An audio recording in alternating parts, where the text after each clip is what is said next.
दोस्तों, भारत और बांग्लादेश के बीच खेले जा रहे 3 मैचों के T20 सीरीज का दूसरा T20 का मुकाबला दिल्ली के अरुण जेटली क्रिकेट स्टेडियम में खेला गया, जिसमें टीम इंडिया ने अपनी धुआंधार बल्लेबाजी और घातक गेंदबाजी के दम पर बांग्लादेशी टीम को इस दूसरे T20 के मुकाबले में 86 रनों से रौंदकर इस 3 मैचों के T20 सीरीज में 2-0 की अजेय बढ़त बांग्लादेश के ऊपर बना चुकी है। तो अब इस T20 सीरीज का तीसरा और आखिरी T20 का मुकाबला खेला जाना है। तो ऐसे में टीम इंडिया की नजर इस तीसरे T20 के मुकाबले में भी बांग्लादेशी टीम को कुचलकर टेस्ट सीरीज की तरह ही T20 सीरीज में भी बांग्लादेशी टीम का सुपड़ा साफ करने पर होगी। तो वहीं पर बांग्लादेशी टीम की नजर शुरुआती 2 मुकाबले भारत से हार जाने के बाद तीसरा T20 का मुकाबला भारतीय टीम से जीतकर इस सीरीज का अंत बेहतर तरीके से करना चाहेगी। तो अब ऐसे में भारत और बांग्लादेश के बीच खेले जाने वाले तीसरे T20 के मुकाबले में बांग्लादेशी टीम को चारों खाने चित्त करने के लिए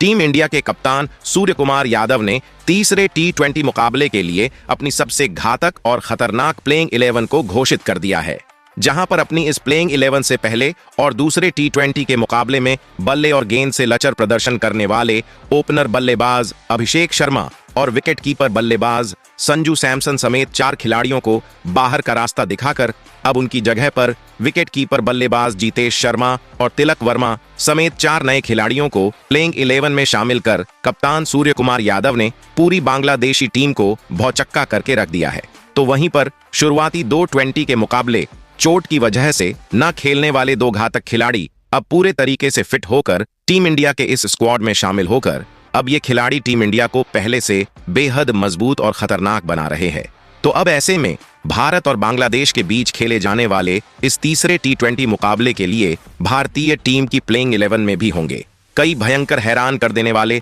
बड़े बदलाव जो हर किसी को चौंका देंगे। जी हां दोस्तों, आपने बिल्कुल सही सुना। जैसा कि आपको पता है, भारतीय टीम इस वक्त T20 फॉर्मेट की ICC रैंकिंग की नंबर 1 की टीम है। तो वहीं पर बांग्लादेश की टीम भी आखिरी मुकाबले में पलटवार करने का माद्दा रखती है, जिस वजह से हमको तीसरे T20 के मुकाबले में दोनों टीमों के बीच कड़ी टक्कर देखने को मिलेगा। तो दोस्तों, इस नए वीडियो में हम आपको बताने वाले हैं भारत और बांग्लादेश के बीच खेले जाने वाले इस 3 मैचों के T20 सीरीज का तीसरा और आखिरी ब्लॉकबस्टर T20 का मुकाबला कब और कहां खेला जाएगा। वहीं पर इसके अलावा इस तीसरे T20 मुकाबले का लाइव टेलीकास्ट टीवी पर और मोबाइल पर इस मुकाबले की लाइव स्ट्रीमिंग आपको फ्री में कहां देखने को मिलेगा। वहीं पर इस तीसरे T20 के मुकाबले में कैसा होगा पिच का मिजाज, गेंदबाजों का चलेगा सिक्का या फिर बल्लेबाज उड़ाएंगे गर्दा। वहीं पर इसके अलावा भारत और बांग्लादेश के बीच आज तक खेले गए T20 के मुकाबलों में क्या रहे हैं दोनों टीमों के बीच जीत और हार के आंकड़े।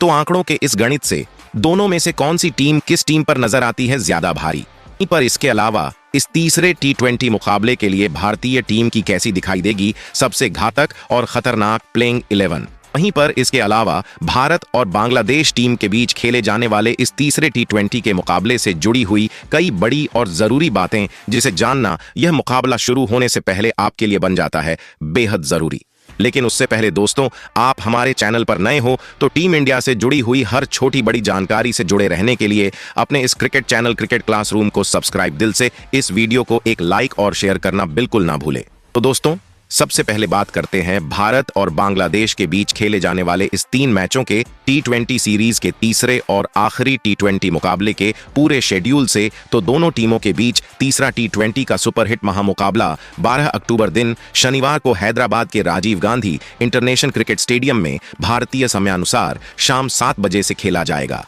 तो वहीं पर इस मुकाबले का लाइव टेलीकास्ट टीवी पर स्पोर्ट्स 18 नेटवर्क चैनल पर, तो वहीं मोबाइल पर इस मुकाबले की लाइव स्ट्रीमिंग फ्री में आपको जियो सिनेमा ऐप पर देखने को मिलेगा। वहीं पर भारत और बांग्लादेश के बीच खेले जाने वाले इस तीसरे T20 के मुकाबले में हैदराबाद के राजीव गांधी क्रिकेट स्टेडियम की पिच रिपोर्ट की बात करें तो यहां की पिच से बल्लेबाजों को ज्यादा फायदा मिलेगा, वहीं गेंदबाजों को इस पिच से थोड़ी कम मदद मिलती है। हालांकि तेज गेंदबाजों की तुलना में स्पिन गेंदबाजों को ज्यादा फायदा होता है। ऐसे में तेज गेंदबाजों को इस पिच पर विकेट चटकाने के लिए ज्यादा मेहनत करना पड़ेगा। तो ऐसे में हमको तीसरे T20 के मुकाबले में एक हाई स्कोरिंग मुकाबला देखने को मिलेगा। वहीं पर हैदराबाद के राजीव गांधी क्रिकेट स्टेडियम में आज तक खेले गए T20 मुकाबलों में आंकड़ों की बात करें तो यहां पर अब तक केवल 2 T20 के मुकाबले खेले गए हैं, जिसमें दूसरी इनिंग में बल्लेबाजी करने वाली टीम ने दोनों मुकाबलों में जीत हासिल किया है। तो इन आंकड़ों के लिहाज से यहां पर टॉस जीतने वाली टीम पहले गेंदबाजी करना चाहेगी।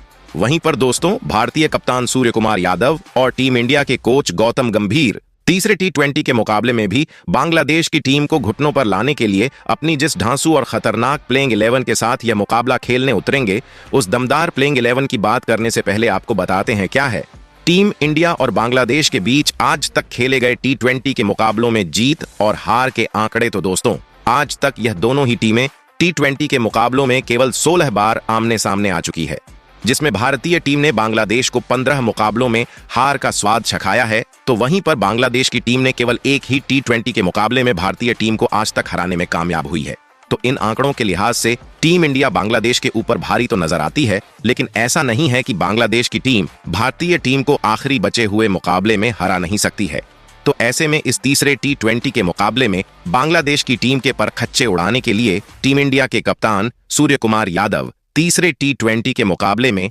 अपनी प्लेइंग 11 में कई बड़े और चौंकाने वाले बदलाव करते हुए अपनी सबसे बेस्ट प्लेइंग 11 के साथ उतरेंगे। तो तीसरे टी20 के मुकाबले में टीम इंडिया की ऐसी दिखाई देगी सबसे मजबूत प्लेइंग 11। तो टीम इंडिया की प्लेइंग 11 में पहले नंबर 1 पर बड़ा बदलाव, ओपनर बल्लेबाज अभिषेक शर्मा के शुरुआती 2 मुकाबलों में फ्लॉप होने के बाद अब उनकी जगह पर बाएं हाथ के ही नए ओपनर बल्लेबाज तिलक वर्मा खेलते नजर आ सकते हैं।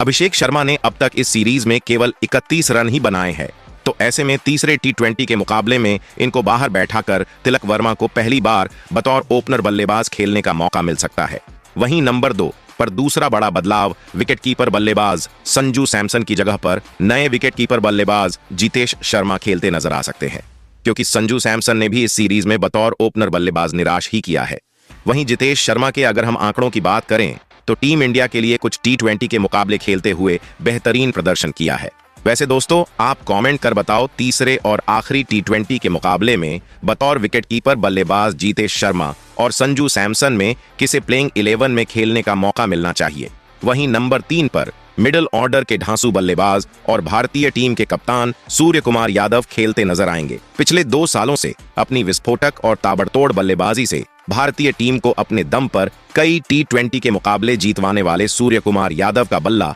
पहले टी20 में बांग्लादेश के खिलाफ जमकर चला था, लेकिन दूसरे टी20 के मुकाबले में केवल 8 रन बनाकर सस्ते में आउट हो गए थे। तो ऐसे में तीसरे टी20 के मुकाबले में बल्ले से धमाकेदार प्रदर्शन करते हुए एक बड़ी पारी सूर्य कुमार यादव खेलना चाहेंगे। वहीं नंबर 4 पर खतरनाक ऑलराउंडर खिलाड़ी के तौर पर नीतीश रेड्डी खेलते नजर आएंगे।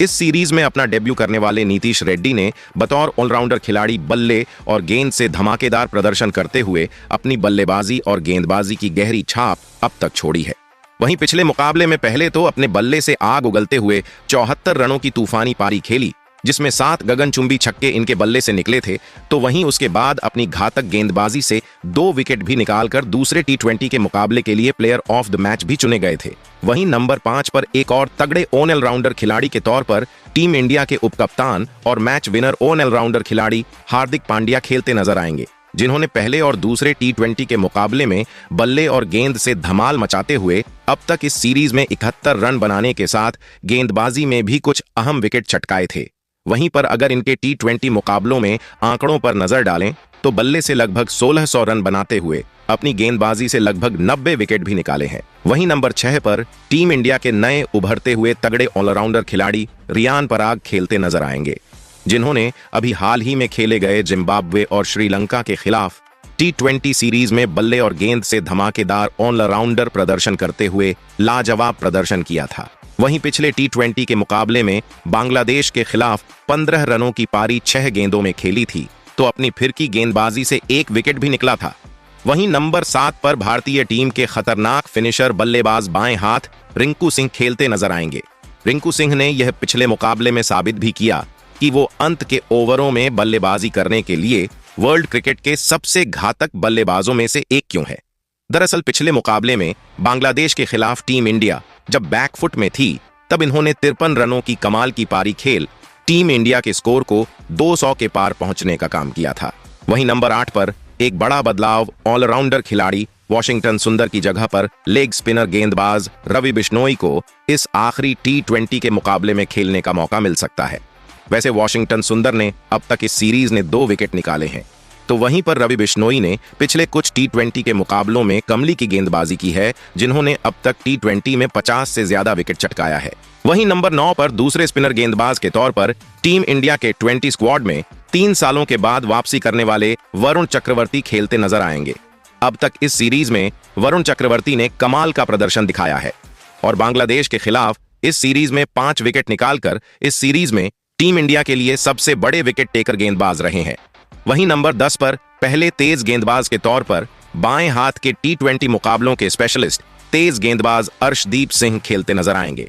पहले और दूसरे टी20 के मुकाबले में बांग्लादेश के खिलाफ अपनी शानदार गेंदबाजी से 4 विकेट चटकाते हुए बांग्लादेशी बल्लेबाजों के लिए कड़ी चुनौती अपनी गेंदबाजी में रन बनाने को दी है। वहीं पहले टी20 मुकाबले में मैन ऑफ द मैच भी चुने गए थे अर्शदीप सिंह। वहीं नंबर 11 पर दूसरे तेज गेंदबाज के तौर पर स्पीड के किंग मयंक यादव खेलते नजर आएंगे। पहले और दूसरे टी20 के मुकाबले में अपनी तेज गति की गेंदबाजी से बांग्लादेशी बल्लेबाजों को भौचक्का करने वाले मयंक यादव ने इस सीरीज में डेब्यू करते हुए बेहतरीन गेंदबाजी की है, जिन्होंने अब तक इस सीरीज में 2 विकेट निकाला है।